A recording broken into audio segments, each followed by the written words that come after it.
तो आज की इस वीडियो में आपको बताने वाला हूँ माइनक्राफ्ट के 10 फैक्ट जो किसी को भी नहीं पता होंगे। अरे ये क्या चल रहा है पीछे यार, खैर छोड़ो इनको। लेकिन वो 10 फैक्ट जो होंगे ना वो आप में से किसी को भी नहीं पता होंगे, और अगर पता होंगे तो चैनल को सब्सक्राइब कर देना। लेकिन ये 10 फैक्ट मैं आपको नहीं बताऊंगा, ये जो मेरे बाजू में आपको आयरन गोलम दिख रहा है ना ये बताएगा। नहीं बेइज्जती कर दिया यार। तो अब पूरे फैक्ट मुझको ही बताने पड़ेंगे, तो जो आखिरी वाला फैक्ट है वो सबसे बेस्ट है, तो वीडियो पूरा देखना। तो नंबर 10, तो हमारा पहला फैक्ट है कि हम माइनक्राफ्ट में मून वॉक भी कर सकते हैं कुछ इस तरीके से। तो भाई मैं मजाक कर रहा था। तो इस फैक्ट में आपको सबसे पहले एक इवोकर को स्पॉन कर देना है, मतलब स्पॉन नहीं भी करे तो भी चलता है, और उसके सामने अगर आप एक शिप को ला दोगे तो वो कुछ ऐसा ऐसा करेगा, और उसके बाद उस शिप का कलर रेड कर देगा। मतलब शिप नहीं लाना है, और शिप में आपको उसको कलर लगा देना है ब्लू कलर। जैसे ही ब्लू कलर की शिप वो देखता है तो वो पागल हो जाता है। तो उसके बाद ये काम करता है कुछ 10 ब्लॉक से भी ज़्यादा आगे तक। ये देखो अभी जब मैं यहाँ पे स्पॉन करता हूँ और उस पर डाई लगा देता हूँ ब्लू वाला, तो उसके बाद वो वापस से कुछ वैसा हाथ हिलाता है और उसका भी कलर चेंज कर देता है, पता नहीं क्यों।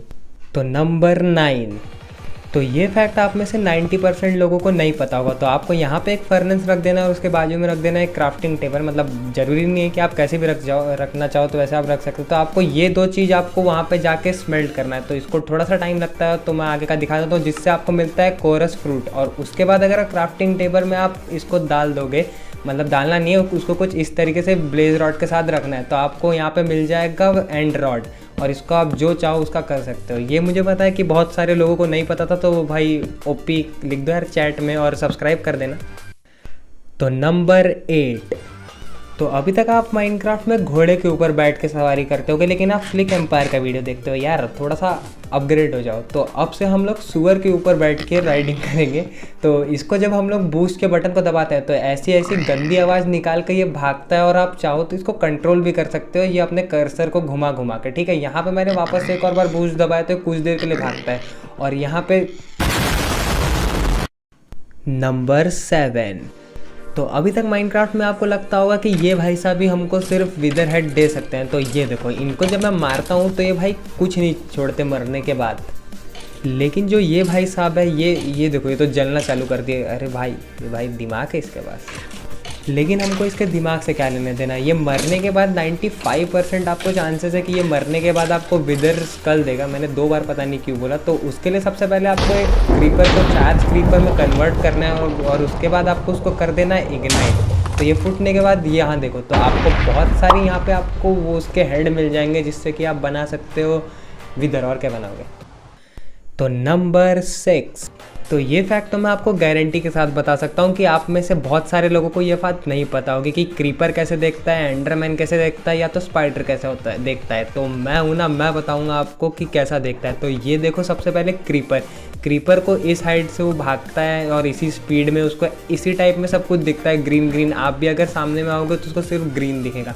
और यहाँ पे दिखता है स्पाइडर को ऐसा, उसको सिर्फ आधी स्क्रीन दिखती है, छोटा सा रहता है, धीरे धीरे भागता है, तो उसको ब्राउन कलर टाइप का कुछ दिखता है। और एंडरमैन को कुछ इस तरीके से दिखता है, क्योंकि उसकी हाइट लंबी है इसलिए मुझको कुछ इस तरीके से दिखाना पड़ा। और उसको थोड़ा सा एक्सरे टाइप का भी दिखता है, जो मैं आपको बना के तो नहीं दिखा सकता। तो नंबर 5, तो इस फैक्ट में मैं आपको बताऊंगा नेदर की सारी चीज़ें, मतलब सारी तो नहीं बता पाऊंगा, लेकिन उसकी बहुत सारी जो मेन फैक्ट्स रहता है वो सब मैं आपको बता दूंगा। तो सबसे पहले तो नेदर में अगर हम लोग बेड रख के वहाँ पे सोएंगे तो वो ब्लास्ट हो जाएगा, उसका मतलब हम लोग वहाँ नहीं सो सकते। तो ये हमारा फैक्ट नहीं था। फैक्ट ये है कि हम लोग अगर विलेजर को वहाँ पे स्पॉन कर दे तो वो वहाँ पे सो सकता है, पता नहीं क्यों। और यहाँ पे एक और खासियत बताता हूँ, ये खासियत तो नहीं है, यहाँ पे आप वाटर बकेट नहीं लगा सकते हो। और इस तरीके से अगर आपने यहाँ पे स्पॉन्ज को ड्राई करने की कोशिश करी तो आप वो बहुत आराम से ड्राई हो जाएगा, टाइम भी नहीं लेगा, लेकिन ये पता नहीं कैसा। और अगर आप नॉर्मल वर्ल्ड में अगर आप लावा क्या होता है, लावा को गिरा देते हो तो वो फिर कुछ धीरे धीरे फैलता है। और अगर आपने वही चीज़ नेदर में गिराया तो ये 6 टाइम फास्टर काम करता है। नंबर 4, तो ये वाला फैक्ट जब हम लोग रिकॉर्ड कर रहे थे ना, तो उसके साथ में हमको एक खुद से हमने एक फैक्ट बना लिया। वो पता नहीं कैसे हो रहा था, लेकिन हो रहा था। आप क्या बता सकते हो? तो पहले देख लो। तो सबसे पहले अगर आपको एक पैरेट को अगर एक केज में डालना है तो उसमें आपको एक पैरेट को बैठाना है और उसको कुछ खिला देना कि वो बैठे रहे।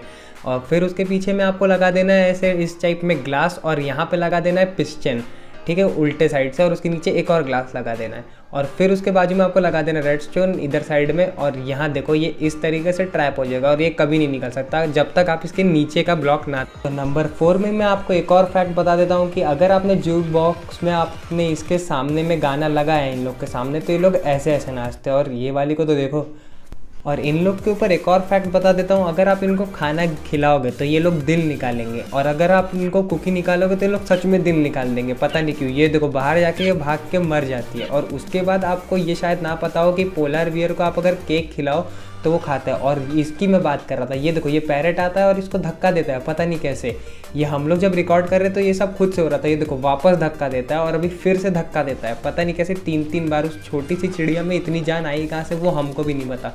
और अगर कुकी आपने पांडा को भी खिला दिया ना तो वो भी मर जाएगा।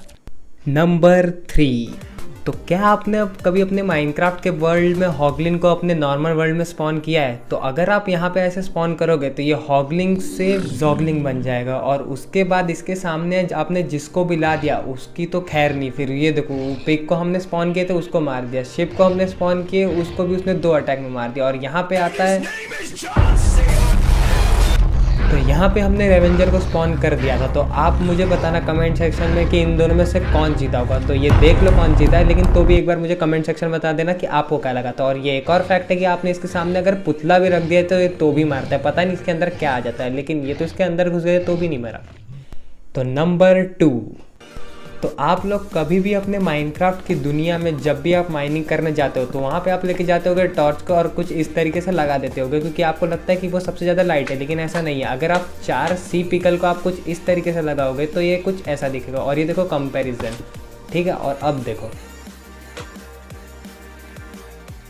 तो आज का लास्ट फैक्ट है कि वो सबसे ज़्यादा सीक्रेट है, ऐसा मैंने स्टार्टिंग में आपको बताया था, तो इसलिए मैं वो किसी को नहीं बताऊंगा, वो सिर्फ मुझे पता रहेगा। तो यहाँ तक अगर आपने वीडियो देख लिया तो चैनल को सब्सक्राइब कर देना, वीडियो को लाइक कर देना। और ये लाइक है इस वीडियो का है सिर्फ 500, और मुझे 1K के लिए थैंक यू बोलना था। इसके लिए मैं स्पेशल वीडियो तो अभी नहीं निकाल सकता हूँ, लेकिन 200 डेज़ की वीडियो अभी कुछ दिन में आ जाएगी। और अभी तक जिसने 100 डेज़ की वीडियो मेरे चैनल पे नहीं देखी है तो वो जाके जल्दी से चेकआउट कर लो, इस डिस्क्रिप्शन में भी उसका आपको लिंक मिल जाएगा। और बाय, और पार्ट 2 के लिए मुझे कमेंट करो।